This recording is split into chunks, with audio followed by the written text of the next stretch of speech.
We understand genetics today as the mathematical study of heredity and variation. It is a field defined by the precision William Bateson sought when he formally coined the term in 1905 to describe how traits move across generations.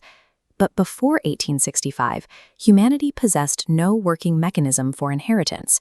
While the effects of selective breeding were visible in agriculture, the explanations relied on philosophical speculation rather than empirical data. The Greek philosopher Empedocles proposed a fluid theory, arguing that parents produced distinct bodily fluids that physically mixed during reproduction. In this model, a child's arm might be formed by the mother's fluid, while their eyes were formed by the father's. Aristotle countered with his reproductive blood theory. He posited that purified male blood, upon contact with female reproductive fluids, would coagulate to form the embryo. These ancient models survived for millennia because they felt intuitively correct. They relied on qualitative deduction, observing the world and working backward to a logical cause, rather than isolating variables to measure biological outcomes. By the 17th century, early microscopes led to the preformation theory. Observers convinced themselves they saw a tiny, fully formed human, a homunculus, nestled inside a sperm cell. Under this framework, development was a matter of scale. The creature simply expanded in size until birth. Charles Darwin also struggled to find a mechanism for heredity. In 1868, attempting to support his theory of evolution, he proposed a concept called pangenesis. Darwin hypothesized that every organ in the body generated minute particles called pangenes. These particles supposedly traveled through the body to collect in the gametes, passing a blended blueprint of every individual body part to the offspring.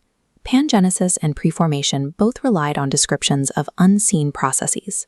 Because you cannot count a fluid or measure an invisible particle, these models remained speculative and untestable. Botanists in the 18th and 19th centuries, including Knight, Goss, and Kölreuter, attempted to find a physical mechanism for inheritance by crossing different plant varieties.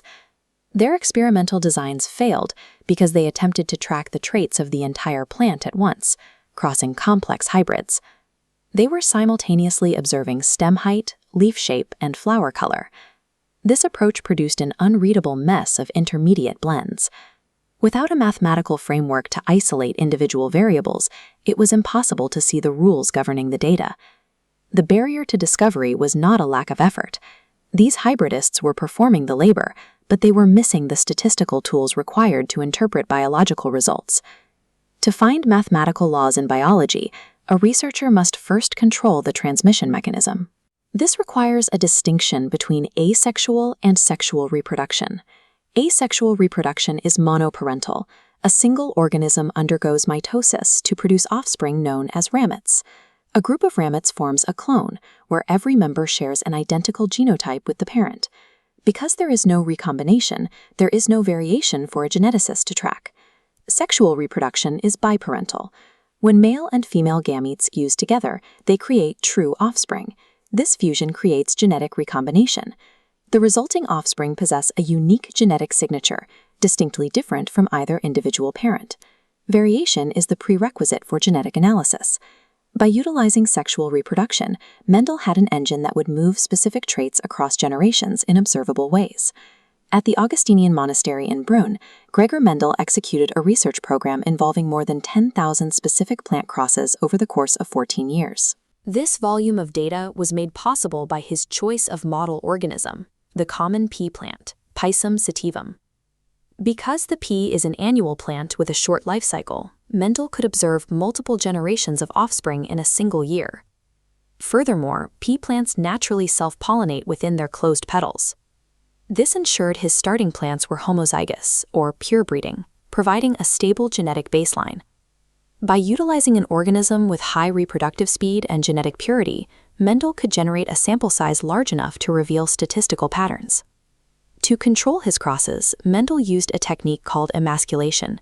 He manually removed the male stamen from a flower before it matured, preventing self-pollination and allowing him to introduce pollen from a specific, chosen parent.